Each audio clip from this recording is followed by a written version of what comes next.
one point in your lecture, in your conference, or perhaps two. One is this distrust that referendums have as a constitutional decision-making tool. If you open up the floor for having like different alternatives, there may be a broader chance for the people to express their views, but referendums are referendums, and the government in place has a tremendous power to frame the questions, to frame the options. And referendums, from my point of view, perhaps it's not the view of all here, Fernando may have a different view, the less referendums, the better. You are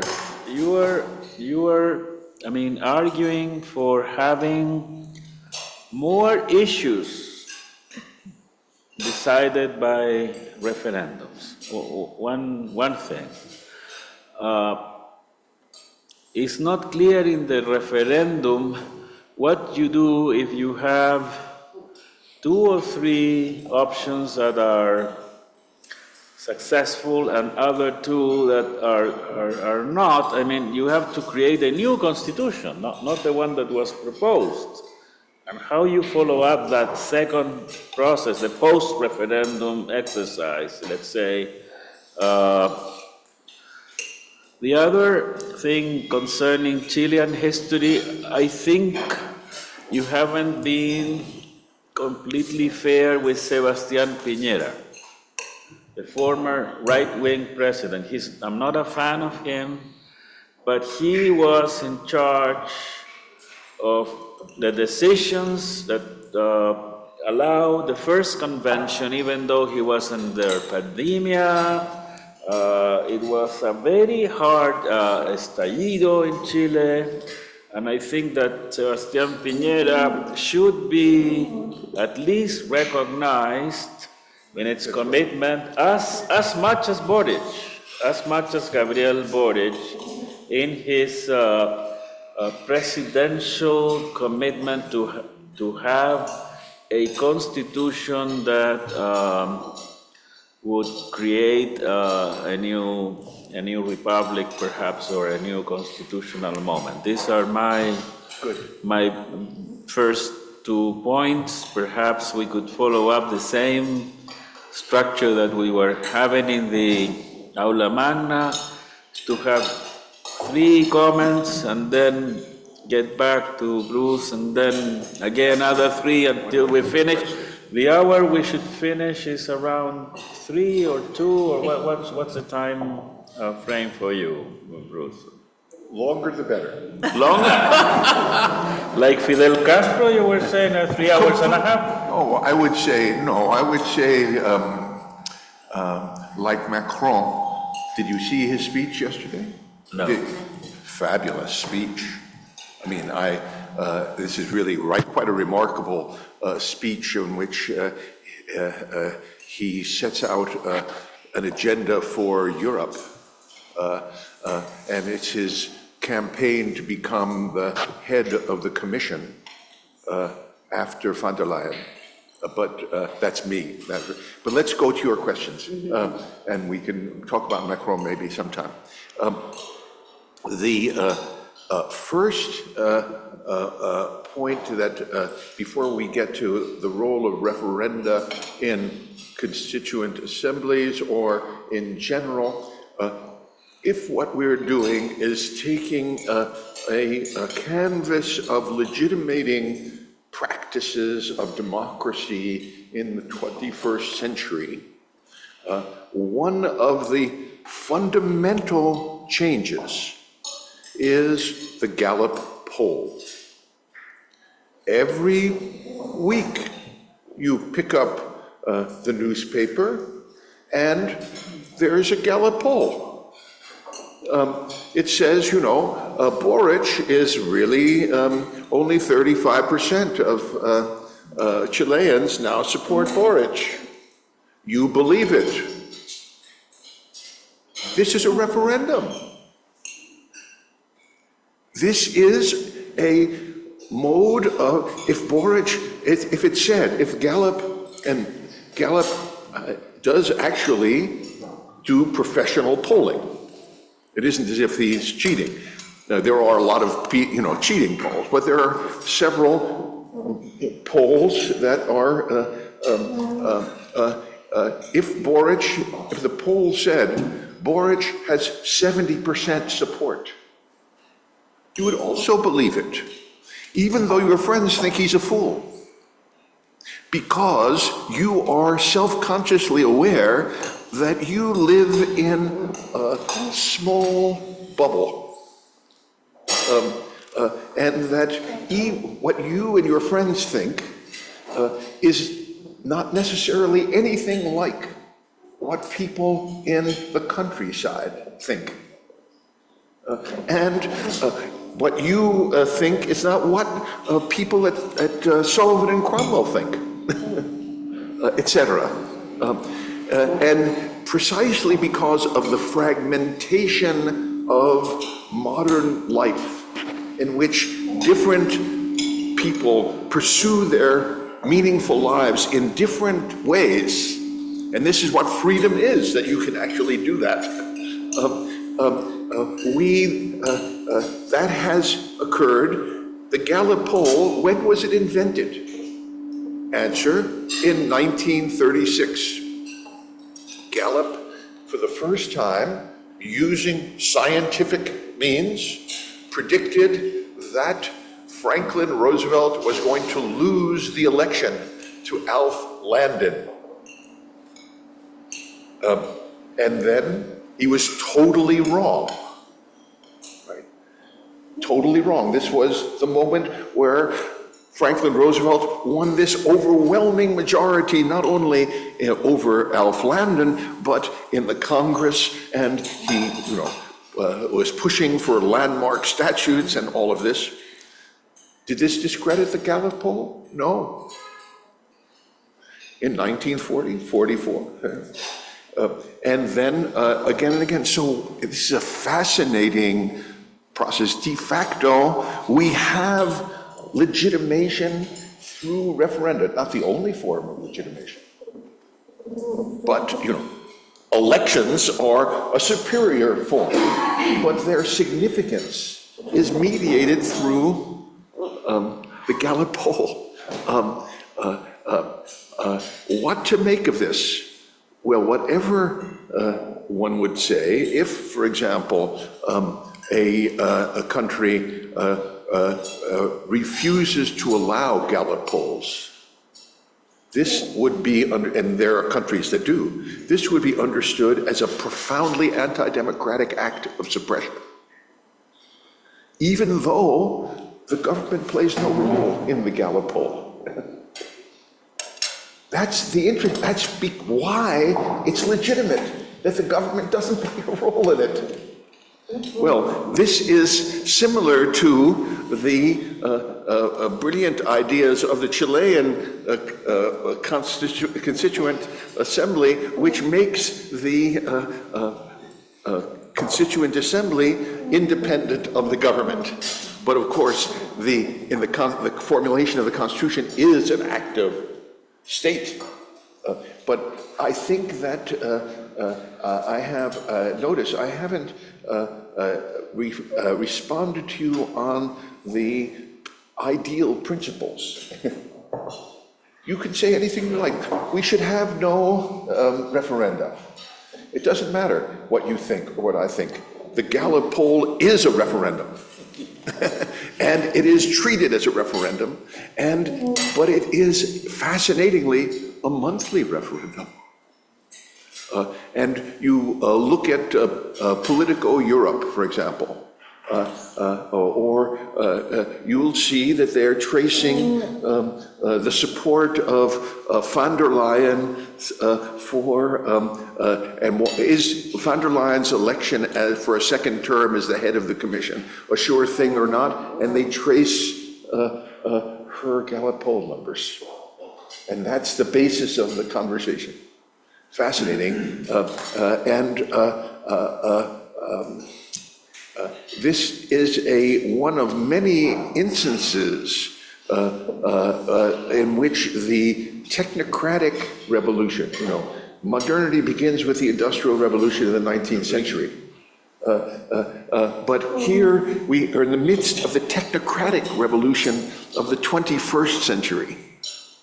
And the legitimation of the Gallipol is an example of a much broader phenomena of the postmodern situation, which my new book is about, for good or for bad. But the second question you asked was? The importance of Piñera vis-a-vis Boris.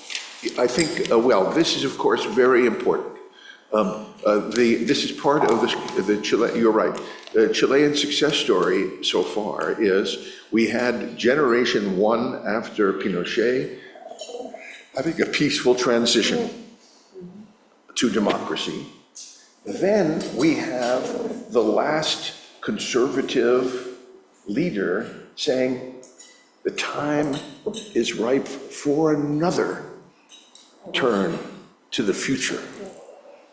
If he had opposed it, it would have been much harder. Absolutely right. It could have happened anyway, but Boris would then have had to defy. He was already defying in the first Constituent Assembly the traditional political democratic elites, but he would have had to really defy it. But this didn't happen. Fascinating. And why this didn't happen, I don't know. I mean, I would love to learn, among many other things that I'm raising. I would really feel free to inform, I think that this is, I mean, unless we do some work together, me and in one capacity, but you, and much more importantly, in your scholarly work, the Chilean experiment will be understood as a failure. And that it's a cautionary tale not to have constituent assemblies. And this would be a tragedy, given the profound deficiencies of our existing constitutional arrangements. Vamos a dar la palabra en grupos de 3, igual que en el auditorio. Yo ya he visto que el profesor Jorge Correa y Víctor Manuel Avilés y también Agustín Barbalé han pedido la palabra. Voy a ir anotando y vamos entonces en grupos de 3 recibiendo los comentarios o preguntas. Jorge.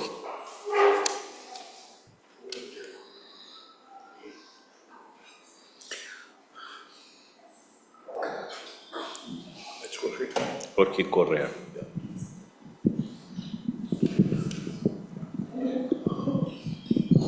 Thank you. I have 3 questions on my mind, but I'll make only 2.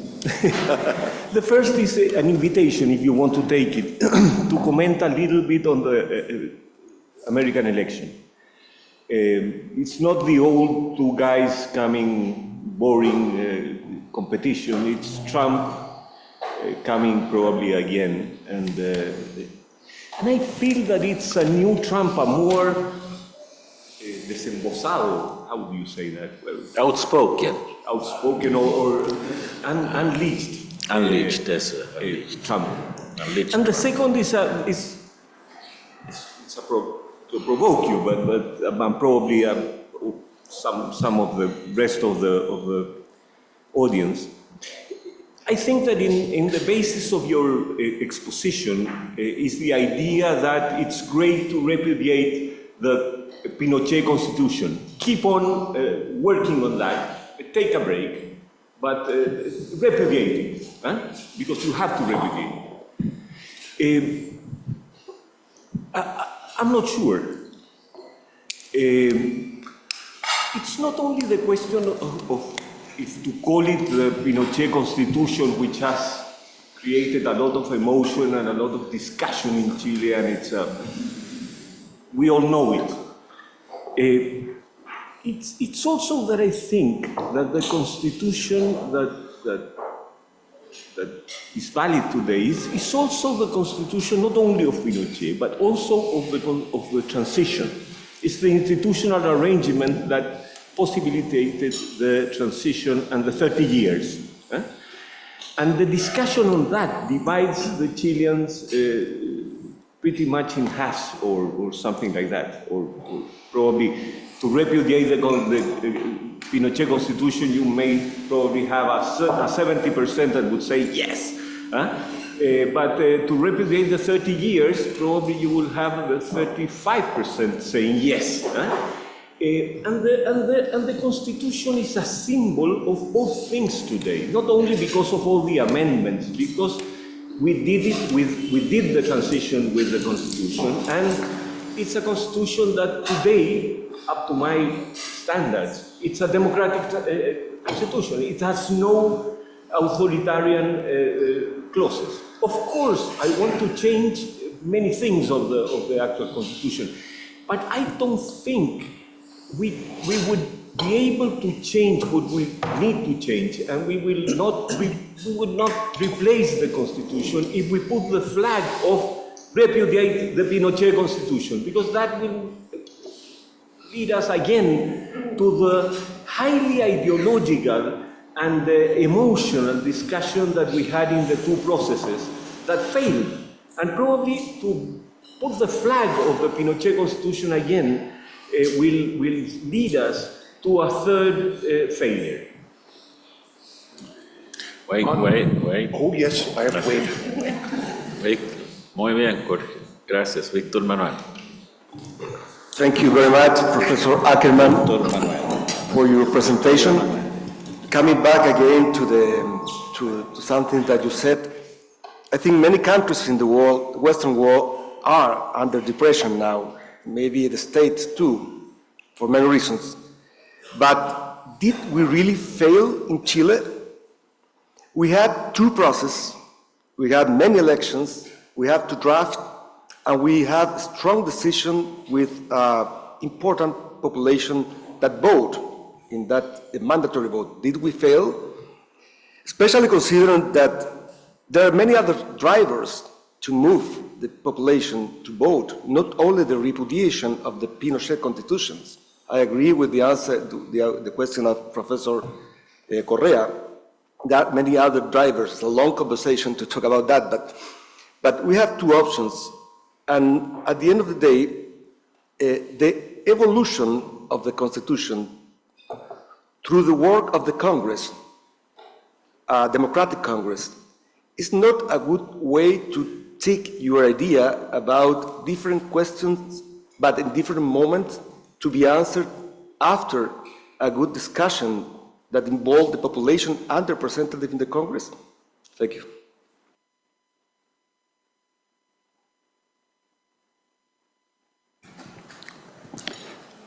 Gracias, Víctor Manuel. Agustín. Gracias, Decano. Agustín. Thank you, Professor Ackerman, for your wonderful presentation today. My question is, what role do you give to this pre-agreement that the Chileans made to open the second discussion for the Constitution? Because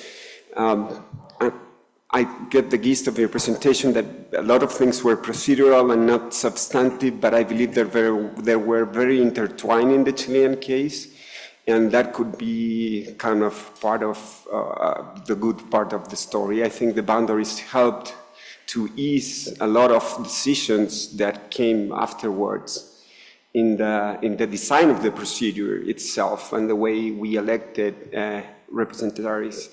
And so that's my question, because it didn't appear, and for me it was like number one in the second case at least of the positive things of the Chilean process. Gracias, Agustín. Vamos a pedirle al profesor que conteste y luego yo voy anotando si alguno quiere preguntar o comentar, que levante la mano.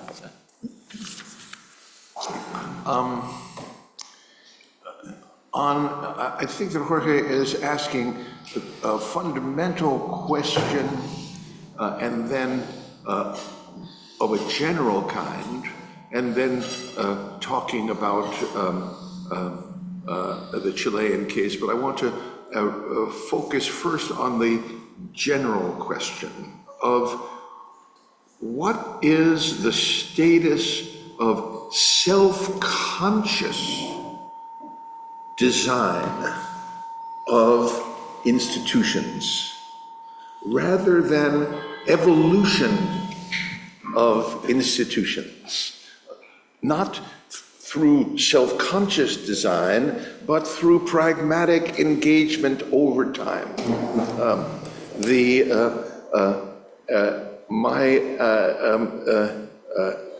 So my answer is going to be, it isn't either or, but it's both and, but I want to begin with the status of self-conscious design. Because of course, because this is related to a big theme that I'm emphasizing in my most recent book, which is that we are living in the most educated population in the history of humanity. To give you some statistics, during the Civil Rights Revolution in the United States, America was then in the lead so far as education was concerned. 8% of white Americans had graduated college. 4% of black Americans had graduated college. 4%. 50% had dropped out of high school.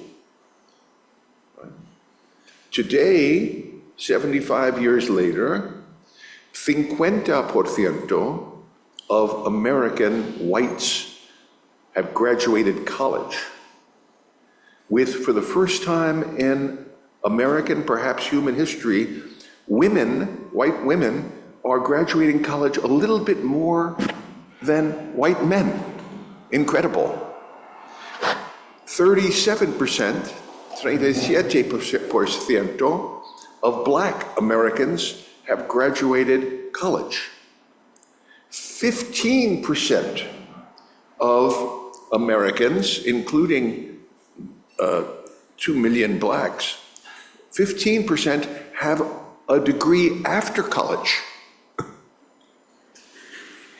The 50%, and there's 10% dropouts, not 50%, and the 40% who haven't graduated 4 years of college,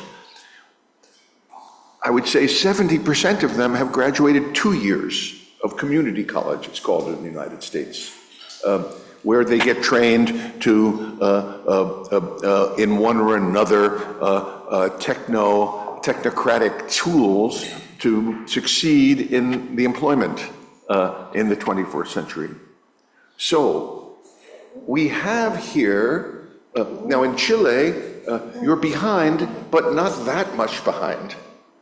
In the 1960s, almost no one in Chile went to college. Today, 25% graduate. Huge difference, and you're moving quickly up. In Europe, they're better than the United States. Japan, better than the United States. Even in India, 25%. China, 22%. I mean, so what we have here is finally what Jean-Jacques Rousseau imagined in Émile. We have the most educated population, and when voting for a constituent assembly of the Chilean kind, with experts, etc., who propose a constitution self-consciously and try to argue, and their voters are capable of actually discussing it over the dinner table.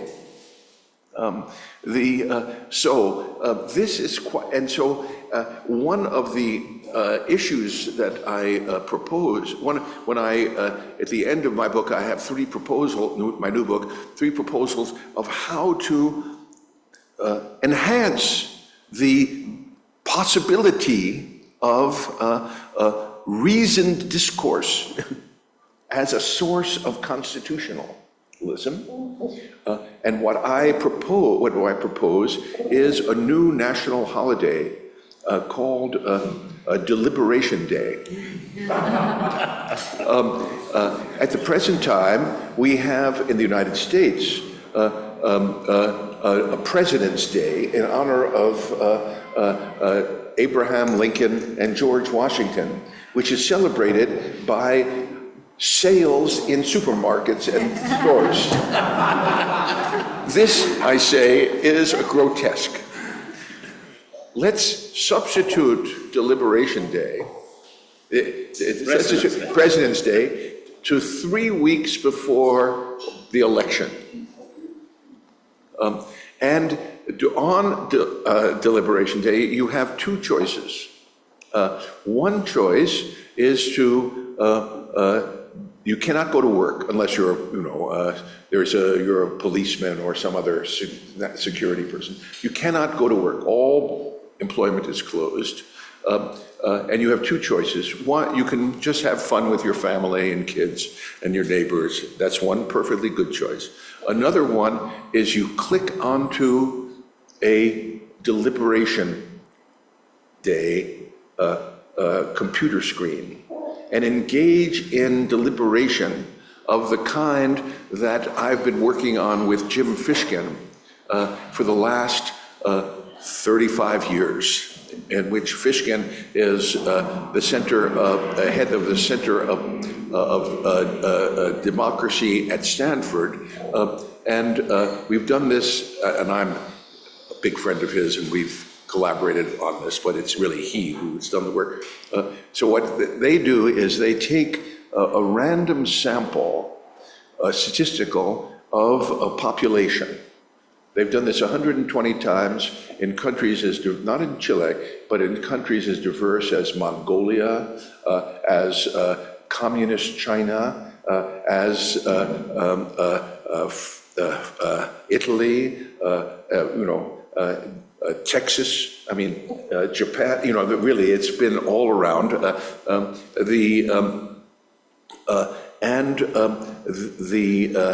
On a crucial issue before in the politics of the time, and then representatives of the pro and the con begin the discussion by an hour of debate, yes or no. Then the groups of 15 people discuss the issues as raised by the initial debaters. Which ones didn't they investigate enough? Then they meet as a group, an entire assembly of 600 people, and they discuss things. And each small group asks one question, and the pro and the con have 4 minutes apiece to answer, and then the proponent, the questioner, then says, well, this is what I think. You haven't answered it adequately, etc. And so that permits every group to ask one question during the course of the day. They have a lunch break, et cetera, and so forth. So what happens, what we do is before the sessions begin, we have an in-depth interview with each person to find out what his views are on the issue. And we grade, with number one is strongly anti. Number two is less strongly anti. 3 is I don't know. 5 is yes. Then at the end of the day, we ask them the same questions. Have you changed, what is your position now? There is, except for the three things that we did in Scandinavia, there is the same result every time. 10 to 15% of the population change their mind. Half, I mean, just summarizing, half go from, 5 to 4, or 4 to 5, or 1 to 2 to 2 to 1. They say remain the same, but not as strong or more. But half actually change their mind. They go from 1 to 4. And so what this means is, and this is independent of my political convictions. One of the most striking findings, we have done 3 deliberative polls in Europe on capital punishment. Are you in favor of capital punishment or not? In all 3 cases, there was a 15% swing for, I am in favor of capital punishment. For me, this is, what? And if someone has self-consciously murdered someone, he or she should be killed. An eye for an eye, a tooth for a tooth. This is justice. This is, to put it in philosophical terms, this is corrective justice. But, so I'm emphasizing here that I do not say that deliberation leads to the rejection of Trump. I do not say this, but I say that it reduces the probability of an irrational appeal. And that if we had Deliberation Day in the United States, and in fact, this is one of my proposals, which is taking off, as opposed to, I value your input, people, of course, it has to just be put on the agenda. Maybe it'll be really taken seriously in 2028 if Trump loses. But still, this would have a profound legitimation of reasoning together as the foundation for an Enlightenment democracy.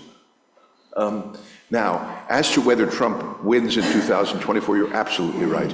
This is not some minor affair. This is a fundamental crisis of democracy. Indeed, my wife and I, as I mentioned earlier, we don't know whether we're going to stay in America if Trump wins, frankly. Not that I'll be thrown into jail. I mean, I'm too, it would be too costly for Trump, even though his allies have labeled me explicitly as an enemy of the people. They won't throw me out. Maybe they might actually get Yale to kick me out, but they won't throw me in jail. But nonetheless, this would represent the repudiation of my entire life, to be frank. And I don't want to conceal that this is a crisis. And if Trump wins, and of course, the Gallup poll, notice, tells us that, who knows, he could well win.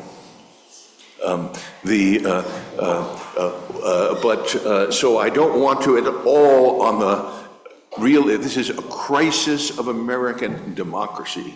Of a profound kind. And what I'm trying to do in this book and in my other activities is to pray, but I'm an atheist, that Biden wins by a little bit, because he's not going to win by much, I can tell you.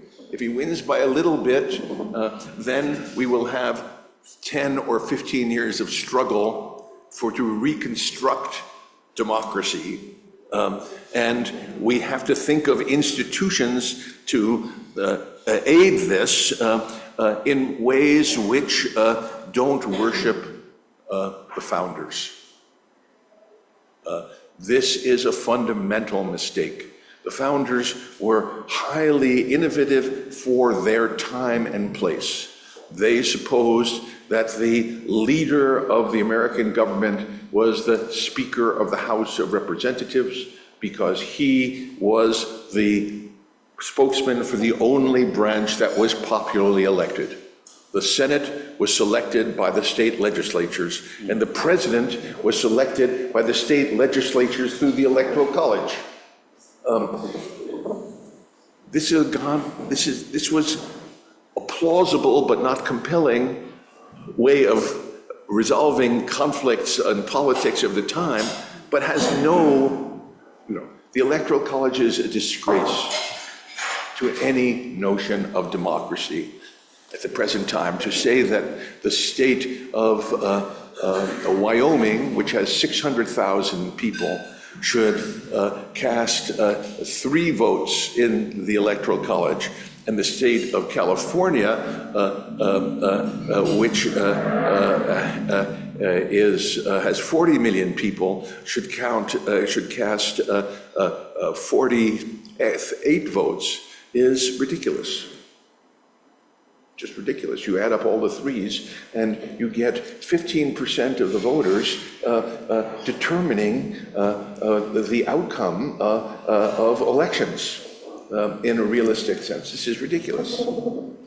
Nobody would propose the Electoral College today. We're stuck with it.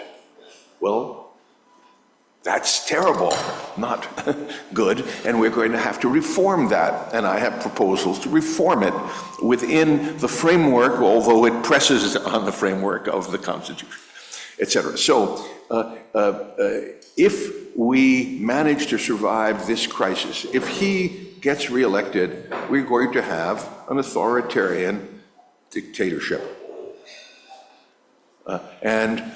What you see at Columbia University today, if I stay, I will be joining it. I mean, I am in fact very much pro-Palestinian, and I'm writing, support protests against what's happening at Yale, where they have just arrested 43 students who are, simply because they're opposing the tragic Israeli thing. They've arrested them. I mean, I can't tell you how much this... So we are in a condition of fundamental crisis, which I don't mean at all to underestimate, but I do mean to say, well, we have to look beyond it. Perhaps we can, survive and actually prosper. So that goes also back to Victor Emmanuel's Evolution and Congress. At the present time in the United States and in many other countries, including France, what we see is the president taking more and more unilateral action and getting away with it.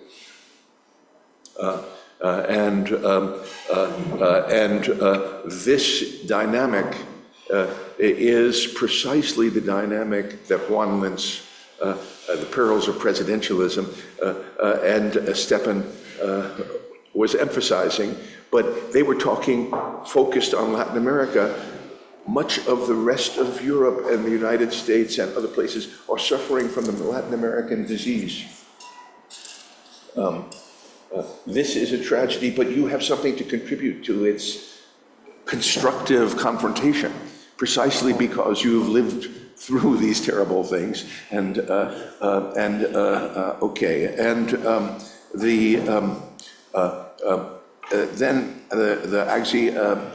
Your point, you're absolutely right about the relationship, even if it succeeds, between writing down self-consciously and the basis of serious debate, a constitution. That's only stage one. You have to actually show that the Constitution has real world value over the next 20 years of institutional practice. where its premises will be challenged in one way or another.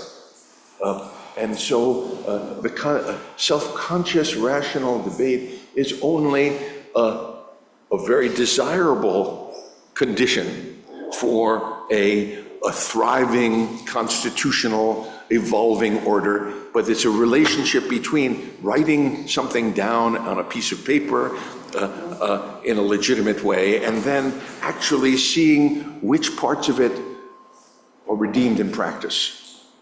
Characteristically, not all of it will be. And there are second-order problems. What happens when plainly unconstitutional things happen, and they happen? How to respond to that? Anyway, those are efforts at an answer. We will take 4 more questions. 4 preguntas más.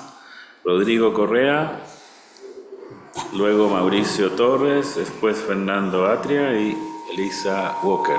Quienes quieran hacer más preguntas o comentarios, que levanten la mano. Yo los voy anotando para la próxima serie. Gracias, Rodrigo. Let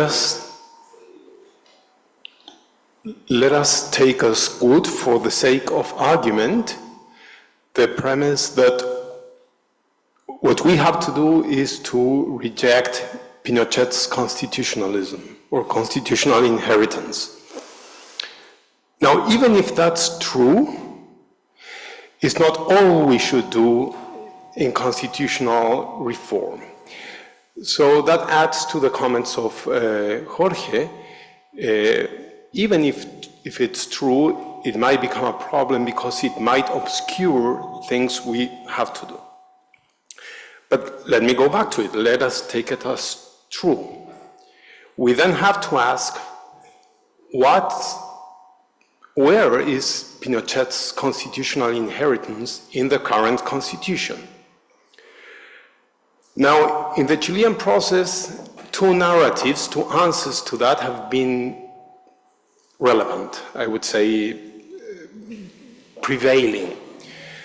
One is that there is nothing anymore. It has been amended more than 70 times, so it's not Pinochet's constitution at all. That narrative was an important narrative for a while. It was completely dead in 2019. And the narrative that prevailed was the other extreme, was what I call the originalist sting. It didn't matter what you did. It would always be Pinochet's constitution. So the only way out would be to replace it anew.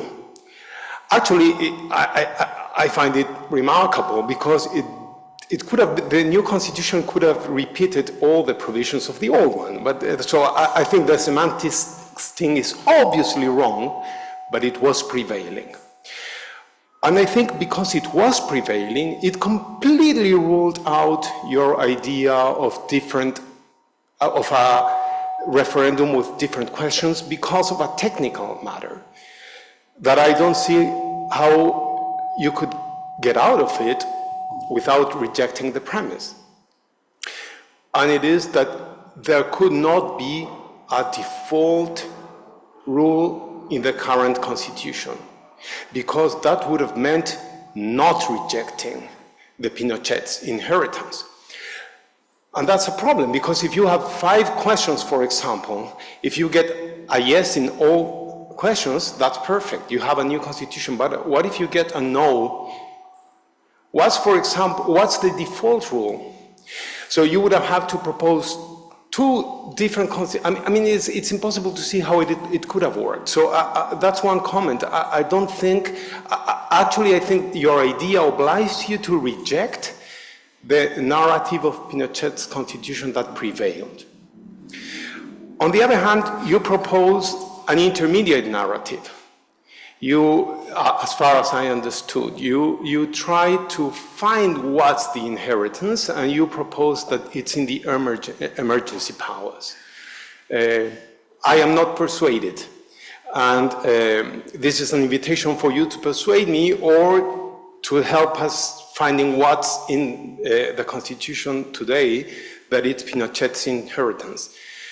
It doesn't persuade me first because the military did not legitimize or pretend to legitimize their coup on positive emergency powers in the Constitution, but more something like natural law or emergency powers, if that exists.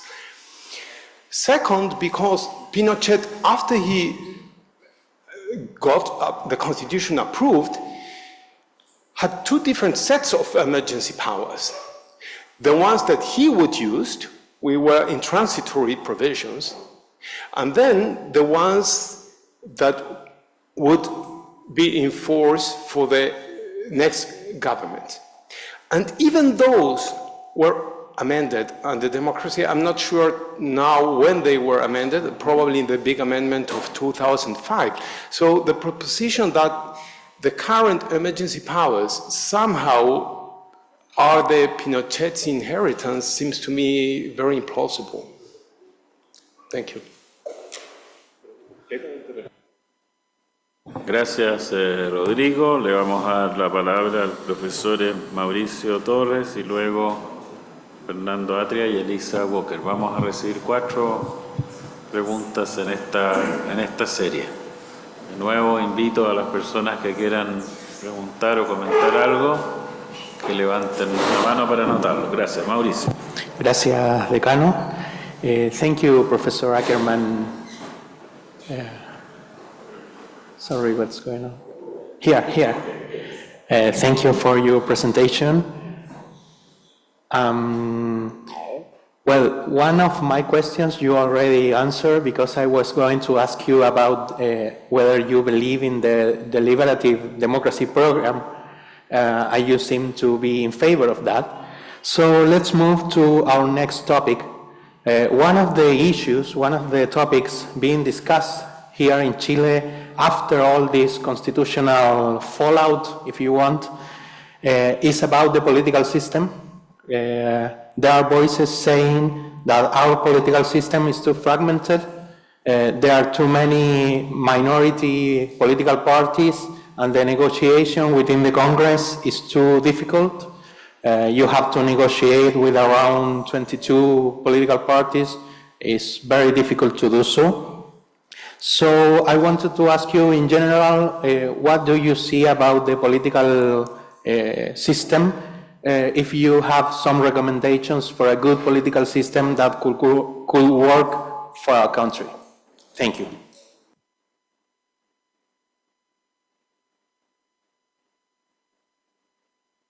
Profesor Fernando Atria. Fernando. Gracias.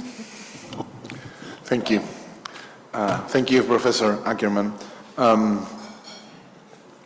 We used to think of constituent processes in general, of course, not every one of them, but in general, as processes that usually occur at the end of some dictatorship or non-democratic period. I'm thinking of Spain, South Africa, the Eastern European countries, and so on.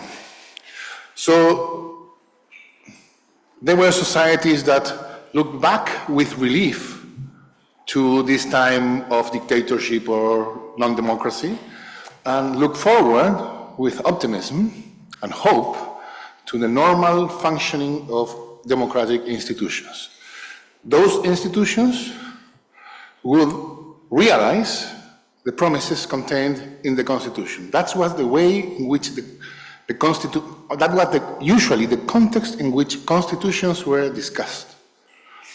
Now, my view, and I would like to hear your views about this, is that that is not the case anymore, and that the Chilean constituent process was new, or one of the first ones of a new epoch, because the constituent processes to come, not in Chile, but in general, are more likely to come, like the Chilean one, after decades of normal working of democratic institutions,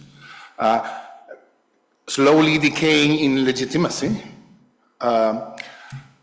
So are societies that are not looking with hope to a future of normal working of democratic institutions, but with suspicion that this normal working will betray the opportunities that were open at the constitutional moment. I don't know if you agree with me in the general question, because my point is, if that is the case, the kind of discussion, and the way in which a constitution is thought of vis-a-vis normal institutions is changed completely.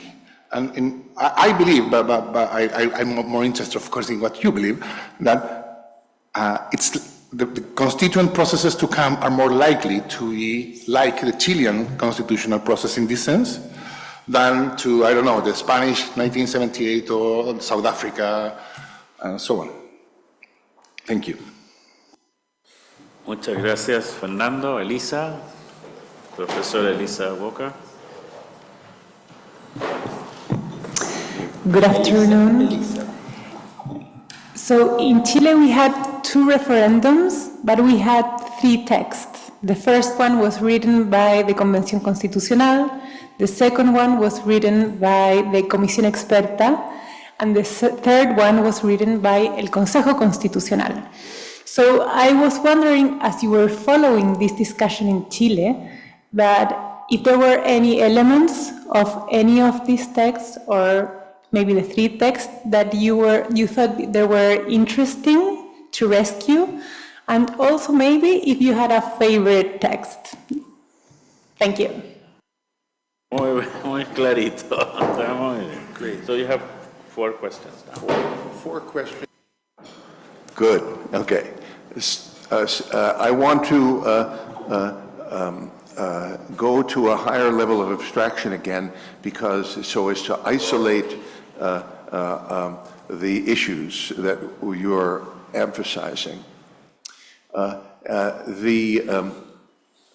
In every historically developing political state, there is a past, a present, and a future. A constitutional, a self-conscious constitutional constituent assembly is the present. It looks back to the past and asks, and this is the hope point, and what was wrong about the past? Jed Rubenfeld wrote a very fine book in 2002, I've just forgot its title, but what he wants to say is, this is the never again propositions, you see. Never again will this country go down this bad path. Now, the fact that over time, and this is back to Fernando, the original emergency powers, which, first of all, as you absolutely correctly point out, there are 2 sets. One that is legitimated, is invoked on behalf of Pinochet's seizure of power. How did this happen? This is all American imperialism. You have to remember this. There's nothing that's mysterious about it. We had a left government which was then destroyed by the Americans. And Pinochet is supported by the Americans. That's as simple as that. The fact that and the state of emergency is used as a legitimator Because you need something to legitimate, don't you? The Americans are not just going to say, King Kong. Well, they do, it's Monroe Doctrine. But they don't have to invoke it so ostentatiously. The fact that later on the provisions are revised is not a problem, because what we want in Chile is never again to have a Pinochet dictatorship. How are we going to redeem that in the future? But that's a minimal condition to the hope, you see, because even if we reduce the danger of another military coup, what more can we expect of our democracy in the future? And here, there's always going to be disagreement. Unless you think with neo-Marxists or neo-Hegelians that there is an ineluctable logic of history, right? Well, I don't believe that. But that means then we have to look to the future and ask ourselves, what are the foundations of legitimate democracy in Chile? We're going to have disagreements, and the challenge is to get a decisive, self-conscious affirmation, okay, by a broad, but not by any means universal majority. So it was perfectly legitimate, for example, to say, we need 60% support at the referendum, rather than 51. I mean, that's the kind of thing. So we have past versus and the present and future. Then we look around the world, you see, and we see very different scenarios of the past, present, and future. So a look at India, right? A great success story. Here is a population in which, at the time of the Nehru's Congress Party Constitution, the number of languages spoken in India is something like 300. India is, after all, this vast subcontinent. They have more languages than the percentage of the population who could read in India, and was disputed 10%. The percentage of the population who could read English, 2%. We have the caste system, total humiliation, domination. We have grotesque domination of women, nothing like in the West, which was grotesque enough. Nehru's Congress Party manages to gain legitimation for a constitution that self-consciously repudiates all of this, establishes the equality of women. Never again are we going to accept this native inheritance of Hindu culture. And this actually, this is really a remarkable success story. Repudiation, etc., and success for 75 years. And what do we have in Modi? Once again, the same structure. We repudiate Nehru's constitution as he was a lackey of British imperialism. True. He goes to Oxford and gets educated as a member of the elite established class, my friend. Nehru is a person without any charisma. He's an absolute, as the phrase went, westernized Oriental gentleman. And he is committed socialist, westernized Oriental gentleman of the socialist persuasion. And he coordinates with the communists and also with the people like, Ackerman, who believe in a regulated market economy. These are the, right-wing people, but come in, because all of us are against this caste system of subordination, etc., and so forth. We are for giving women the vote. Shocking. Really shocking. Okay, now what Modi is doing is saying, we repudiate you, we go back to Hindu culture. Well, this is, this is the kind of thing that past, present hope, you see. For me, this hope is, my God, not a hope, it's a tragedy, but it's the most significant thing in the world today is probably not Trump, but Modi. Will Modi actually succeed or not? Well, he's struggling, etc.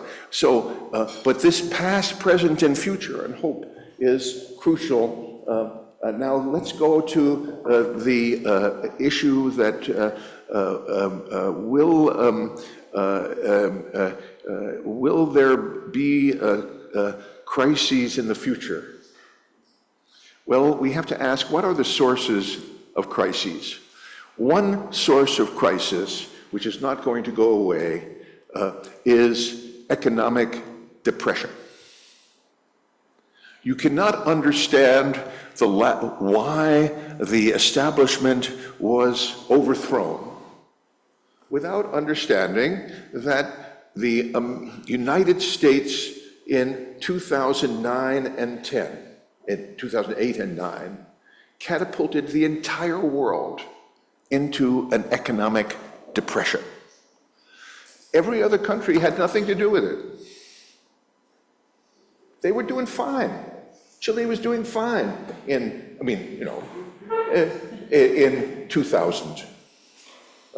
This was not an economic disaster. Suddenly, you wake up one morning and the stock market has just collapsed. Well, will America generate another crisis in the next 2 or 3 years? It's called the American dollar. American what? Dollar. That is, after all, as you undoubtedly have noticed, the foundation of the world economic order. We almost had a destruction of the American dollar this Congress. From my point of view, why would the Republicans, who are the party of big business, commit economic suicide? But it's happening. But if it happens, you'll notice the next day in Chile, even though you had nothing to do with it. So economic crises are a regular source. Why do we have the New Deal Constitution? Because of the 1929 stock market crash.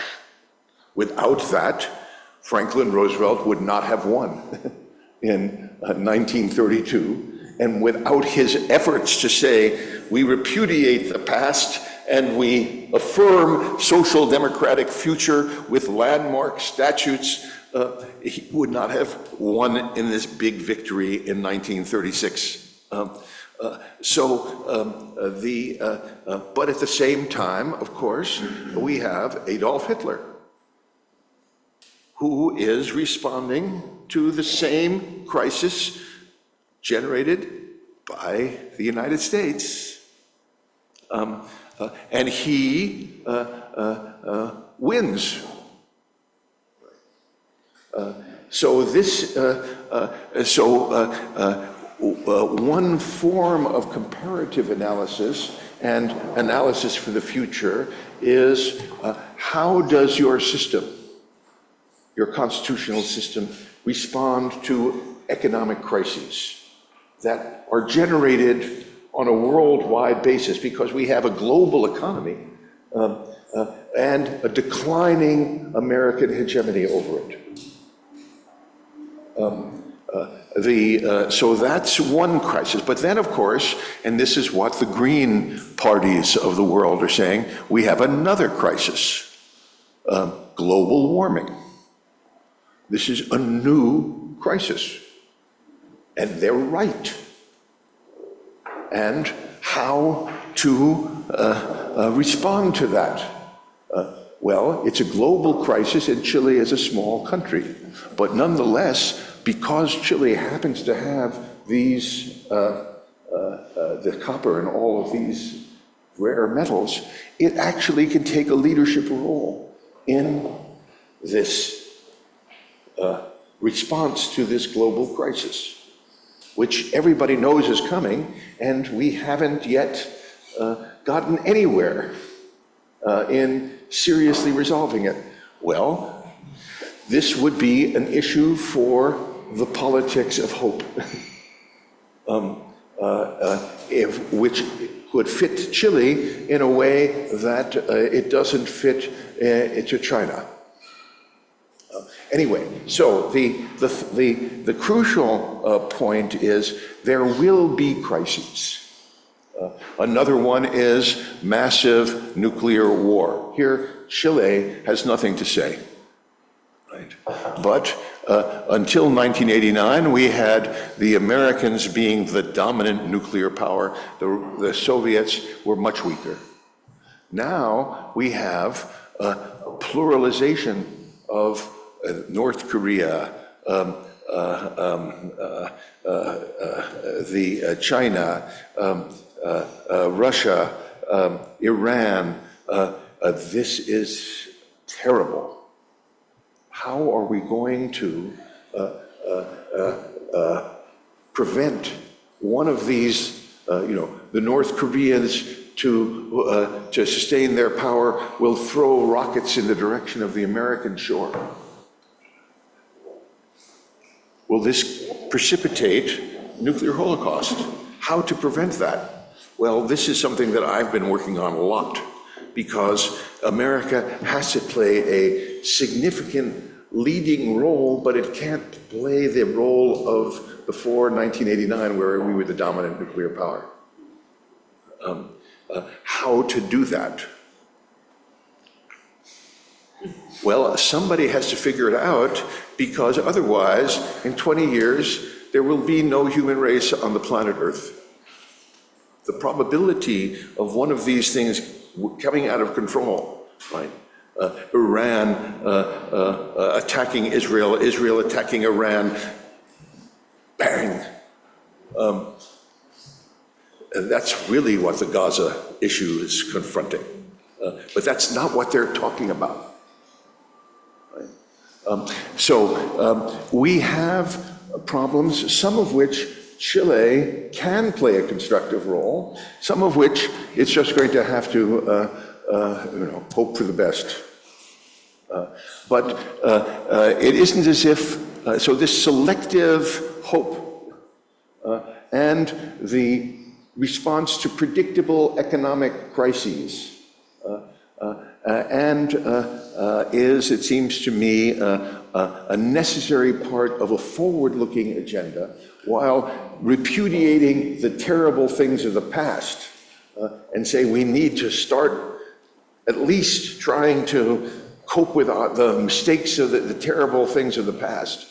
In the United States, black slavery, which we still haven't fundamentally confronted in all this. this relationship between past, present, and future, is the temporal structure of constitutional law. Oh, a favorite section, section 23 of the second draft, of the final proposed draft, which is the one on state of emergency. And I was praising that and saying we should build on that. That's my favorite section. Esa es la respuesta de Elisa. El artículo 23 del segundo proyecto es la sección favorita de la Constitución, que se refiere, parece, a los estados de emergencia. ¿Ah? No, eso está cambiado, yo creo. No sé, he's saying it's the same, that it's presently, el estado de emergencia cambió en el proyecto de la segunda convención, sí cambió. En primer lugar se incorporaron en la sección de derechos, y no como una forma de gobierno. Hay un cambio, no es que sea completo. Let me say one more thing. That is to say, there's a relationship between top-down and bottom-up. The fact that Boric has placed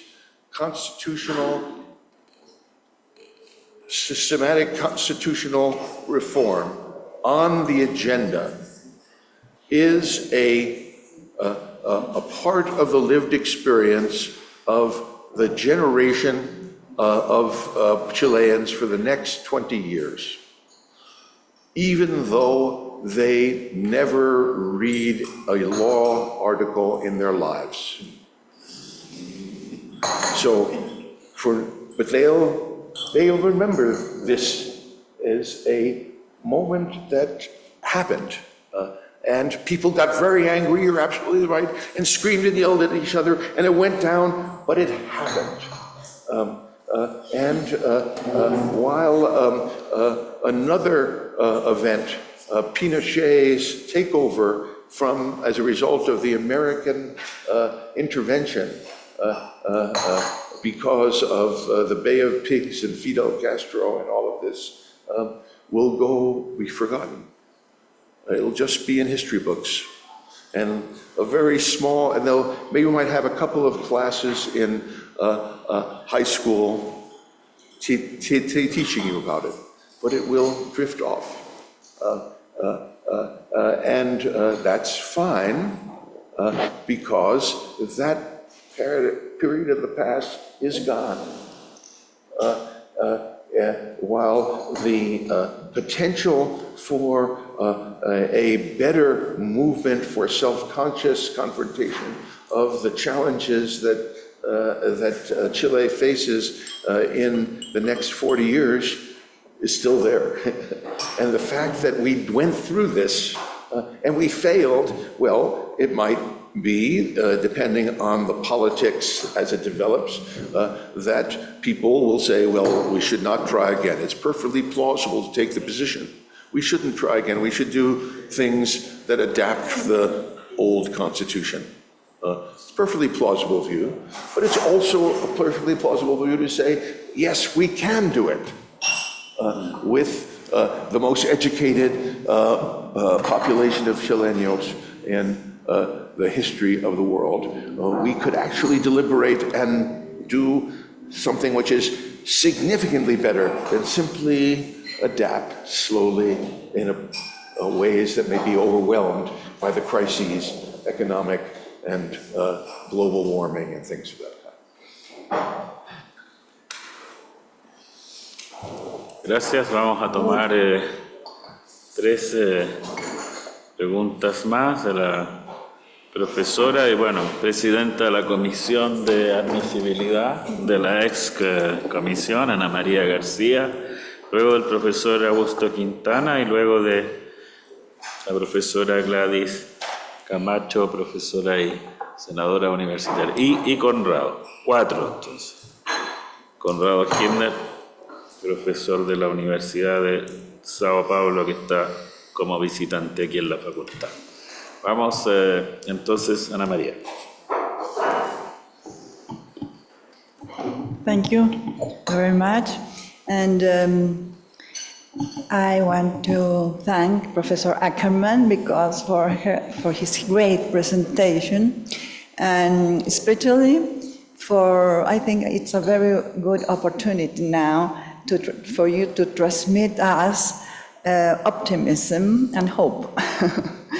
And I would like to ask your opinion about the structure, the whole structure of the constitutional process, because it was approved by a great amendment in the Constitution, and then there were 3 organs, and one of them was the commission, the expert commission, that was, they were nominated by the political parties, and then we had the Constitutional Court elected by the people, and a 3rd organ that was the committee, technical committee of admission. That's right. And well, this organ never was supposed to receive the requirements. One of the 12 bases or rules that were in the Constitution weren't respected, and we didn't receive any of them. But I think that it was. I mean, I want your opinion, but I'll give you mine anyhow. I think it was a very good organ in the sense that. We were supervising the process, and maybe because this organ was there, I mean, the things were less tense than they could be. And it would be very nice for me to hear your opinion about this.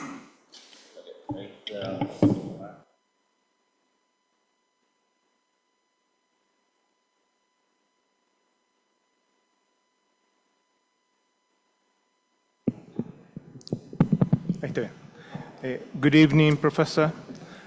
In my point of view, there are many reasons why a reasonable man or a reasonable woman might reject the actual constitution. But there are many reasons why reasonable men and reasonable women might think that there is no need to change the actual constitution. In my point of view, there are many reasons why I think really there is an effective need to make that change.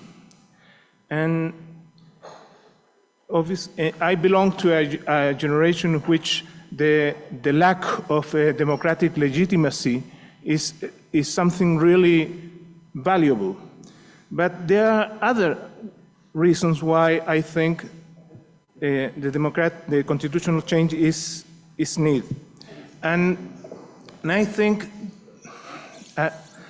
that there are some common situations that you can see in Peru, in Ecuador, in Mexico, in Spain, in France, and many other countries in the world that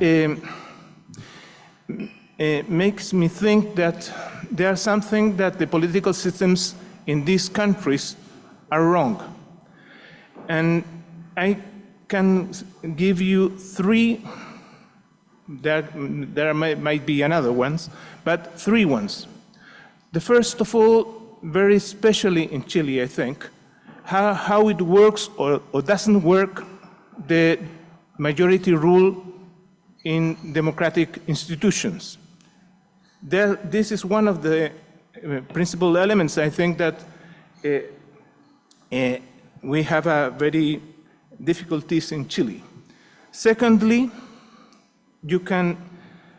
I think that there is something wrong about how you answer the traditionally question of why we must obey the laws. The traditional response is that we must obey the laws because we approve it. Maybe we didn't approve it, but our representative, yes, they did it. Something's wrong with that answer, because it doesn't function really in these modern societies. There is something, a new element that might be included in the response, and is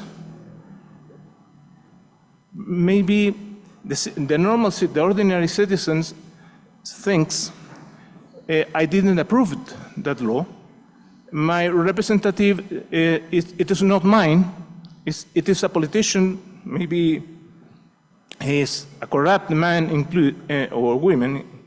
But there is something that is something needed to the definition, because also I obey this law.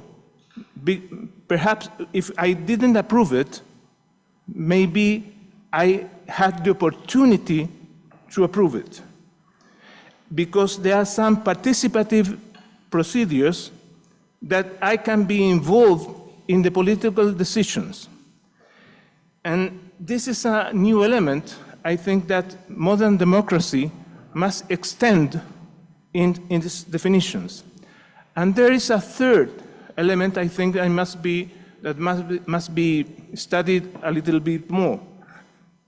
It is about the speed of the political decisions. How speed are the political decisions made? And I think something that is very relevant in American history. How many years slavery in North America and in the US was needed to be abolished? 80 years? In modern democracy, can you expend 80 years to adopt such relevant decisions? I think that's, in my point of view, one of the things that must be revisited to respond the answer to the question, it is needed or not a new constitution. Gracias, Augusto. Vamos a recibir dos observaciones, tres observaciones más, en realidad, de la profesora Gladys Camacho, y luego el profesor Conrado Hibner y don Enrique Navarro. Estimada Gladys. Thank you, Dean. And thank you very much, Professor Ackerman. I'm trying to do my best to speak in English, but maybe I will end in Spanglish, so have mercy.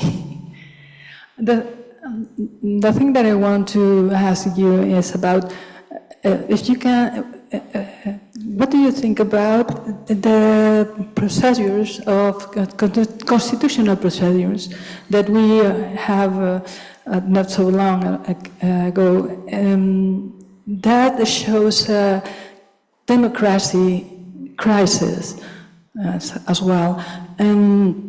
But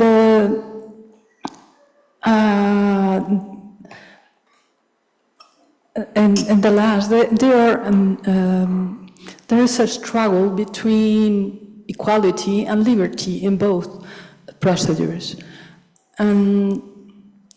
I ended thinking that the reason why we failed is because we failed in achieving a good point of reasonable balance between those values. The first proposal was, I think, inclined for equality and history, justice, and that goal goes through all over the text. And the other one turns to not only to economy liberties, but to conservative values. And how do you see that point of view? I think that the first thing that, to finish this, is that we have to first achieve a good kind of political systems that allows us to achieve that balance, that and a good point. So,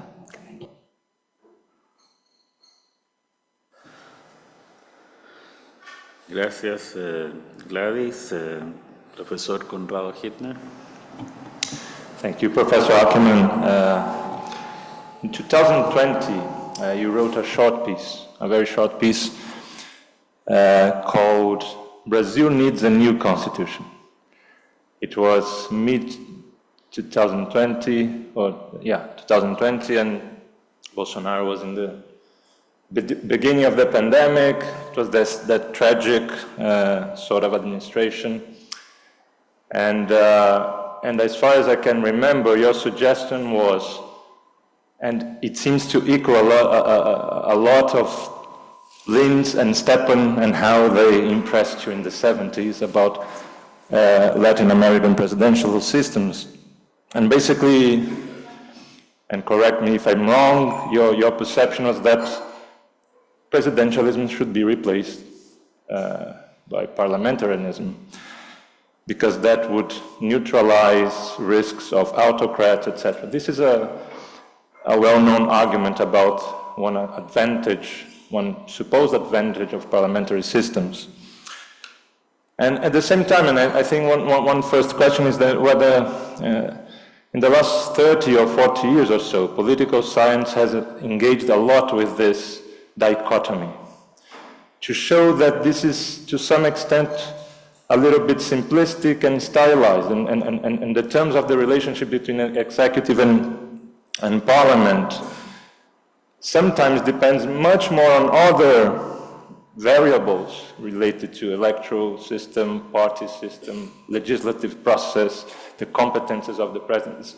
It's a very complex edifice, and for sure presidential systems can be adjusted here and there, and to some extent preserving the stability of a tenure of a president, which has also been seen as an important, almost counter-majoritarian sometimes force to implement rights and to establish a kind of separation of powers. I wanted to hear about your impression. I just realized that you gave an interview in 2022, so more recent, and you stated that again. Brazilian constitutional lawyers, I'm not sure if you remember, they wrote an answer to you. They said, no need for a new constitution.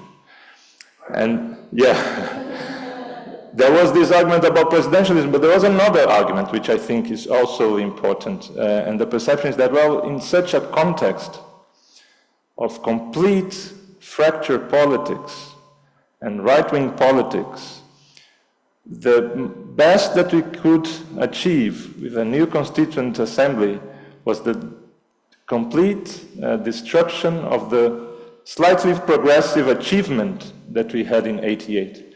So the likelihood of a terrible constituent process is very high. So in the end, when do you think it is a proper time for a constituent assembly? And we, as constitutional lawyers, we do not have that sort of intuition or political hunch. It is not a theoretical question, it seems. But anyway, that's my question. Gracias, Conrado. Last question, Enrique Navarro. Y vamos a comenzar a anotar lo que yo creo va a ser la última serie de intervenciones. Enrique. Congratulations, Professor Bruce Ackerman, for your oral presentation. One of the most important points or problem in the first process, in the first constitutional process, was the plural, legal plural, or plurinationality, the plurinationality. What's your opinion about this concept?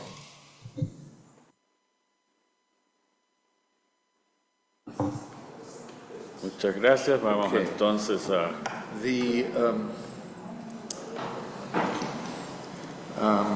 Let me think for a minute.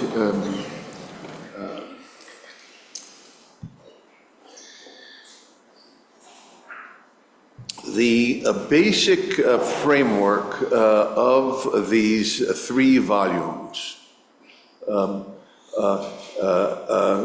comparative constitutional law is trying to move beyond the old frameworks, but include them within the new framework.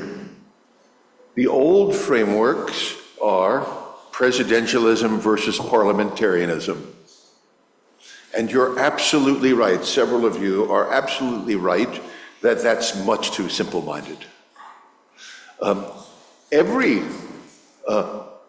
quote, parliamentary regime has a president who has powers which can be invoked in times of pluralistic disorganization in the parliament. So, for example, how did the president of Italy resolve the crisis of which led to the appointment, to the designation of a radical right-wing premier who suddenly transforms herself into she no longer believes that Italy should secede from the European Union. She won on that crazy idea, right? She suddenly is, an absolutely sensible right-winger. Do you think this happened by accident? No, it happened as a result of the activities of the President of the Republic. I know this as a fact from interviewing. And Italy is a paradigmatic example of a parliamentary system. But, in fact, then similarly, you're absolutely right that the presidentialism of the Gaullist Republic as recodified in 2014 at the Constitutional Convention, the Constituent Assembly, is very different from the presidentialism of the American system, etc. So we need a good deal of complexity here.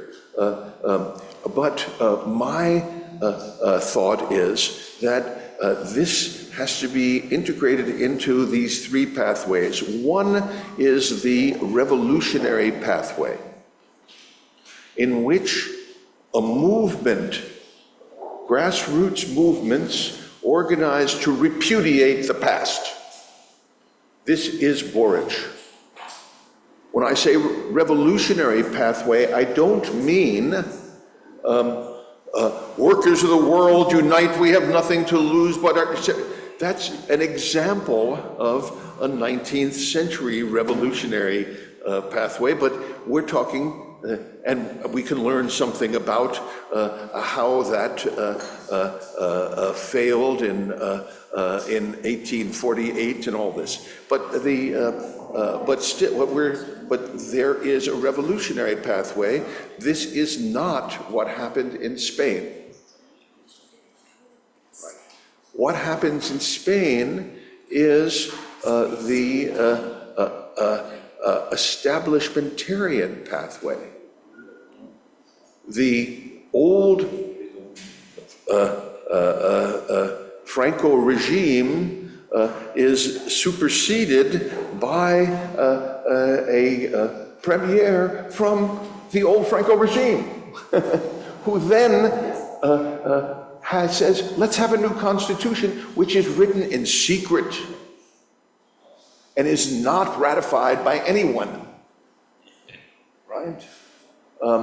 And yet it has worked, right? But the Catalans are revolutionaries in that they're saying, what? You're saying that we, and the Constitutional Court saying, you have to obey the Constitution, right? This is an establishment constitution. You have to obey it. And the Catalans say, no, we didn't participate in it. Indeed, they didn't. Nor did the Basques do it, right? But now it's Catalonia which is saying, no, they are revolutionary. And then they hold an assembly which is illegal. But nonetheless, they say more legitimate. Well, how do we understand this conflict between establishmentarianism and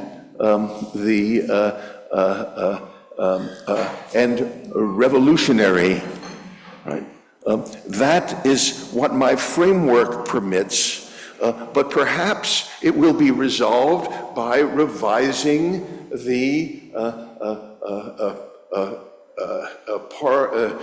parliamentary system of Spain. Perhaps it will be resolved by a federation, perhaps, et cetera, and so forth. Then there is elite constructions, which are of two different kinds. The most fascinating one is, let's take Germany and Japan, right? The German constitution is imposed by the elite, which is goes under the name of the Americans. And they select the people who are going to write the Constitution. They then approve it. There is a movement to have it endorsed by a popular referendum, and the Americans say no, because Bavaria might turn it down. And we want it right now, to have a constitution. And the great compromise is reached in the last provision of the Constitution, which says this Constitution, this is not a constitution, it's the basic law, which shall be eliminated and replaced once the German people are reunified, right? And then in 1989, right, we have the moment of truth. What happens to these law-abiding Germans? They say, to hell with the provision. If I allow, the Premier says, there to be a constituent assembly in 1989, and I have a book, The Future of Liberal Revolutionists, which is all about the German case. If I allow the constituent assembly to be elected, there's going to be millions of believing communists who will be in the constituent assembly. Their representatives will be a significant number, and they will join together with the socialists. I am a Christian Democrat. If we have this, I'll be thrown out of power. This is wrong. But the incredible thing is he gets away with it. In the country which, is the Rechtsstaat to the highest power. Right? And it isn't secret, it is self-conscious to the extent at which The leading jurist of the time, Birkenförde is his name. I happen to know him quite well, but he is a Chief Justice of one of the German Constitutional Court has two parts, and he was in charge of one of them. He does something unprecedented. He writes he unilaterally speaks and condemns the government in 45 pages as being lawless, a fundamental betrayal of the fundamental principles of democracy, etc., and so forth. The collected works of Birkenförde have now been published. They do not include this 45 pages, completely suppressed. I wrote to them. We have decided that this is not an official document, and I said back, really, I understand it's not an official document. You published all his law review articles. They're not official documents. Yes, but they were refereed by, we had a dialogue. They were refereed by responsible jurists, and this was just his unilateral opinion. Well, therefore we decided that it's unworthy of the collected works of Birkenförde. Well, this is just like the founding of the United States. Why do we have a Bill of Rights? Thomas Jefferson is in France, and it is deeply opposed to what Madison is doing. Actually, these letters do exist, and I've read them in the Library of Congress, in the archives. You can read them too. I mean, it's and there is this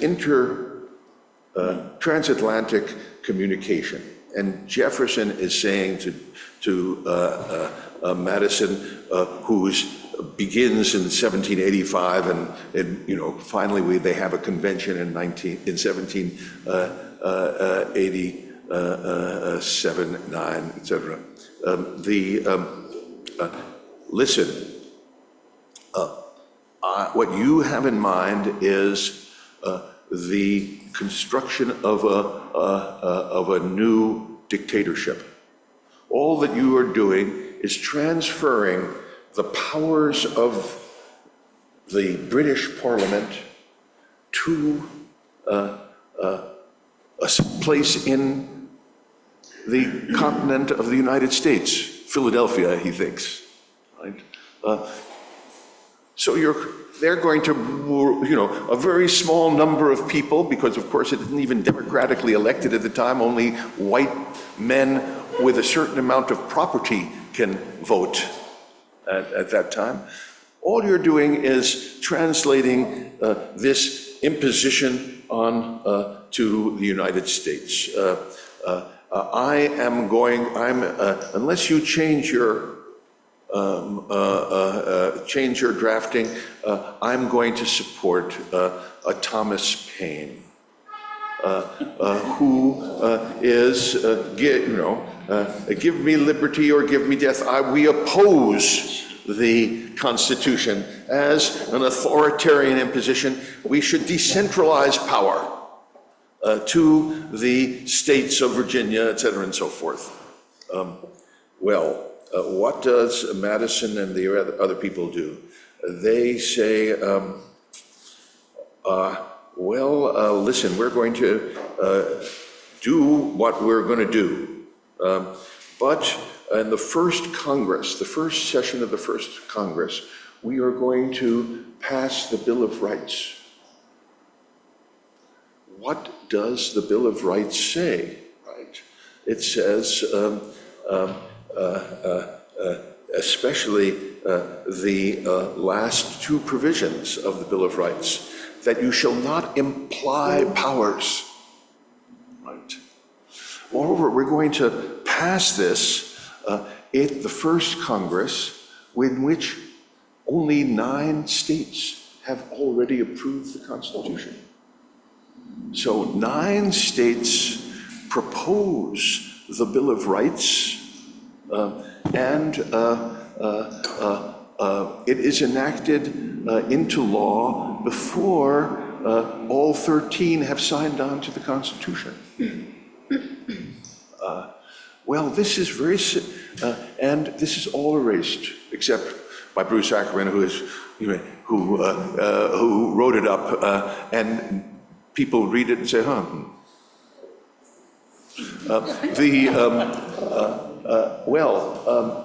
This is fascinating how these moments of unconventional revolution are sometimes held up as examples, right?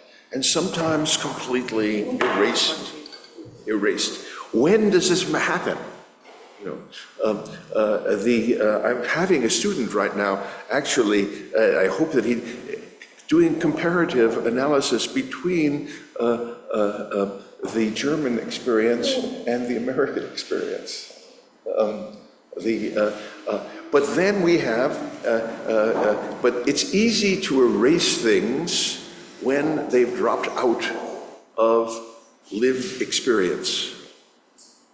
And that's why the Pinochet story is now drifting back into history. While your story isn't going to drift into history for 40 years. What its meaning will be is different. So we have the top down and the bottom up. The bottom up is the lived experience of people who aren't paying very much attention to constitutions. For them, Pinochet is just a couple of classes in college. But this experience isn't. But what its meaning will be is open. And I don't but the multiple pathways, you see, we have establishmentarian adaptation, which can often be very plausible.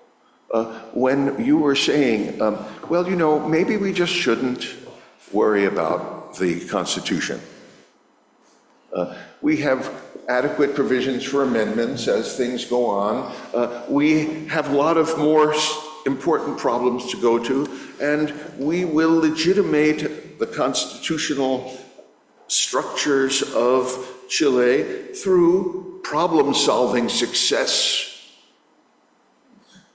That's what elite establishmentarianism does. Look, don't give me all this bullshit about principles and all this. We have a problem. How are we going to deal with the indigenous? Let's try to solve it. We're never going to solve it completely, but we can solve it. We have a problem of Rawlsian justice. After all, what you were just saying was Rawls's difference principle. Maximize the position of the worst off class. Except, of course, it's a reasonable question. What economic system and what kind of redistributional strategy will maximize the position of the worst off class? If you think it's all state socialism, that's not obvious that that's right at all. You could have regulated capitalism, that's what I actually think, but that's neither here nor there, and tax the rich more than the poor, and then redistribute it, et cetera, and so forth. And we're going to accomplish more by establishmentarian problem solving rather than pronunciamientos of constitutional moments, et cetera. Perfectly plausible view, which my 3 pathways is expressing. And then integrating presidentialism versus parliamentarianism within that structure, integrating the role of the judiciary within that structure, so that we can then do things like compare the problem-solving approach undertaken by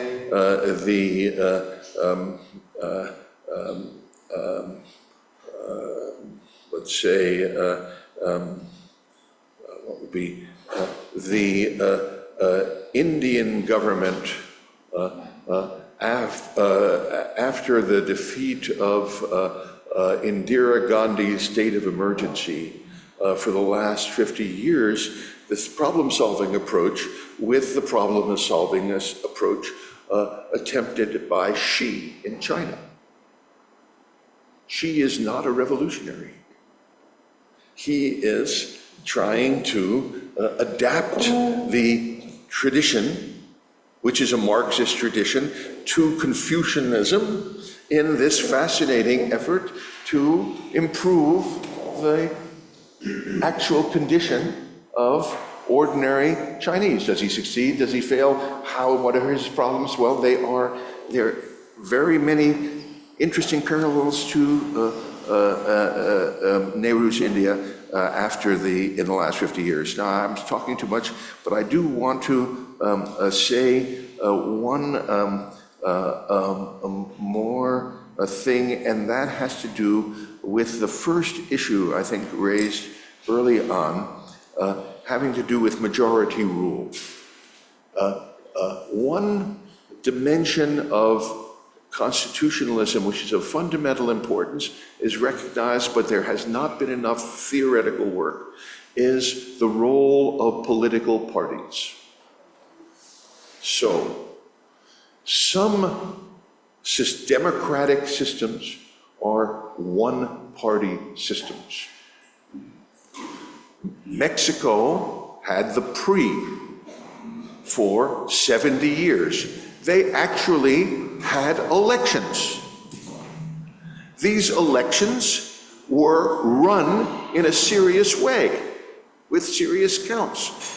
The PRI evolved from the strong socialism of the 1930s, where they nationalized the oil, right, to the neoliberalism PRI. It isn't as if there is one PRI from the 1920s. There is one party called the PRI. But how did it evolve over time? A one-party democracy is also the characteristic of India. We have the Congress party being dominant, and now it's being replaced by Modi's party. And, well, this is very dangerous. A one-party democracy, even though it's successful, is nonetheless has obvious dangers of repression and dictatorship, which you were suggesting. Then we have a two-party system. That is the system in Britain, inherited and accepted by the United States. In this two-party system, we have the following situation in the United States today. The Gallup poll, once again, if you would permit me. Since the year 2000, people who have voted at least once in the last 6 years are questioned, so there are people who are just passive and they don't, but people who have at least voted once in the last 6 years are questioned every 3 months by Gallup polls. Since the year 2000, there has been very little variance. 30% of them identify themselves as Republicans. 30% identify themselves as Democrats. And 40% identify themselves as independents, neither Democrats nor Republicans. Then, of the Democrats and the Republicans, half of them are strong Democrats and strong Republicans. So I am a strong Democrat. I will vote Democrat even if the Democrat is very unimpressive and the Republican is Mitt Romney and a very thoughtful person, I will still vote Democrat. I'm a crazy Democrat, right? And then there is 15% of the population that are crazy Republicans, right? Who now will vote for Trump regardless, okay? Now, our primary system only permits Democrats and Republicans to vote in the primary. The 40% who are centrist, independent people cannot vote in the primary. This is crazy. This is why Trump is the candidate. If these independents could vote in the primaries, they would vote against Trump, right? And if look at Bernie Sanders. Hello, I'm Bernie Sanders. I am a socialist. You know that? Speaking with a Brooklyn accent. From, this is not a winner. This is not what? A winner. It's not a winner, yeah. Right? Vote. I would vote for him. He's right. We really need a, social democracy and make the worst off class better off and tax the rich. I'm for it. I'll vote for Bernie Sanders, but I wouldn't choose Bernie Sanders to say it. I would have chosen, and I was a very strong supporter of Elizabeth Warren. Yeah, right.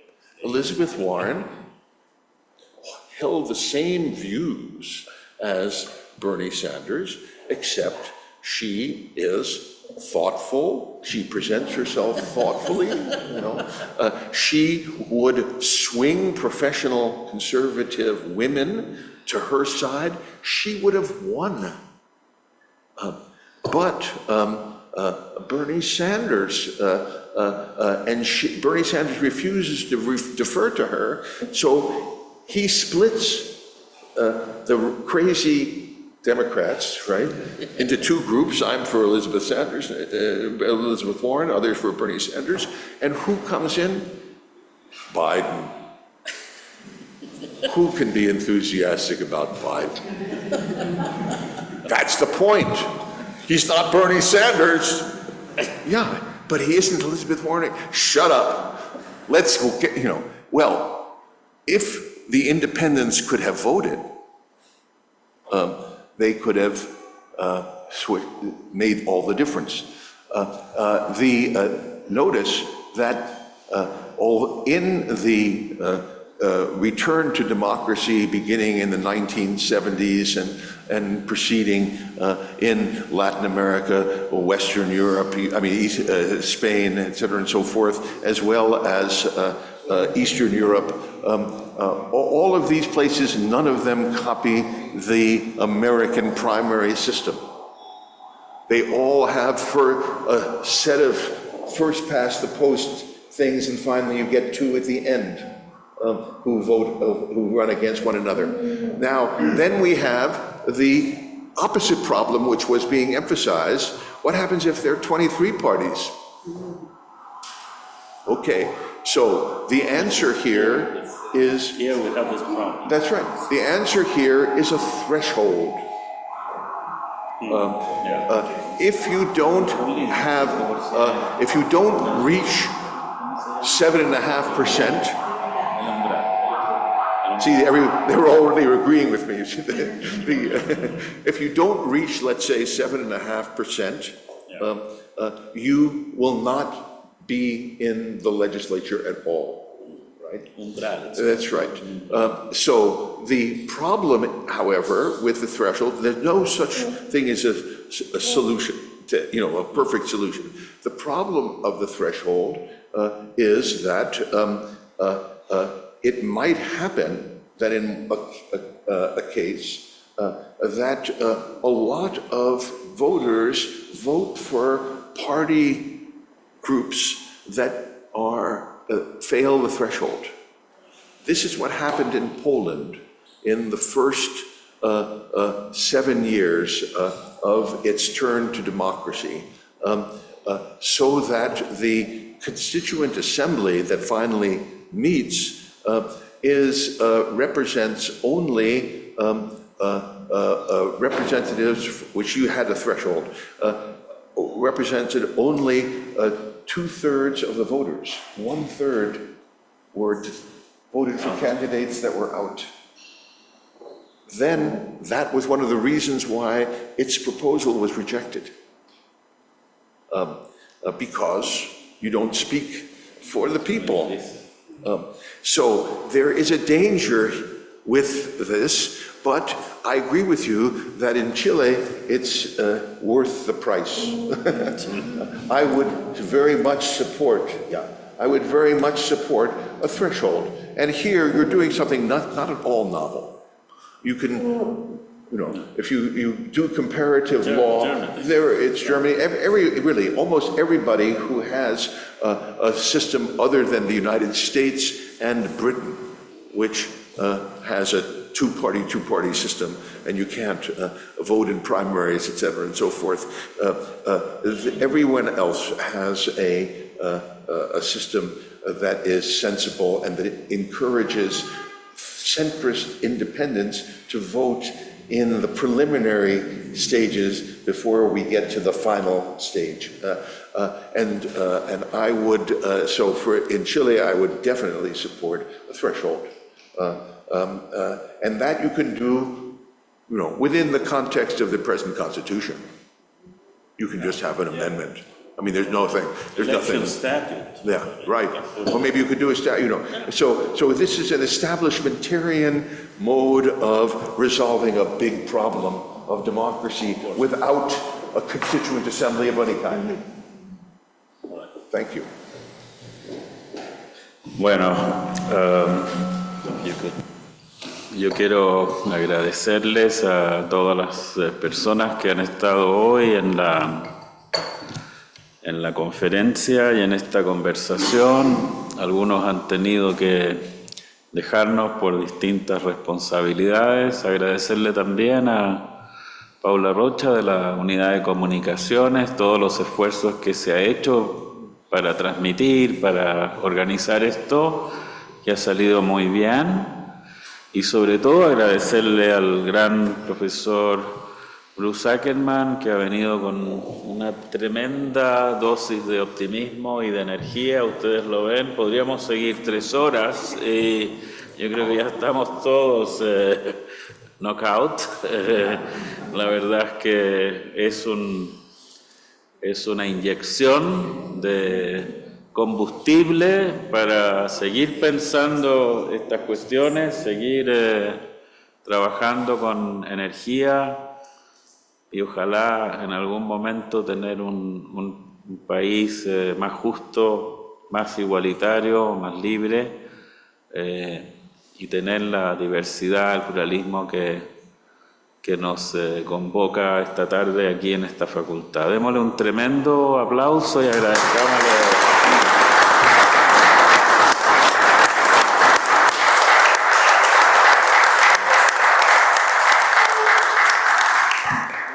Thank you. Of course. Gracias. Muchas gracias. La próxima vez hablo solamente en español con acento castellano y vosotros and I will all talk to you as if you were in the court in Madrid in the 18th century and praise your efforts at establishmentarianism. Bien. Bueno, levantamos la sesión. Muchas gracias. Thank you, sir.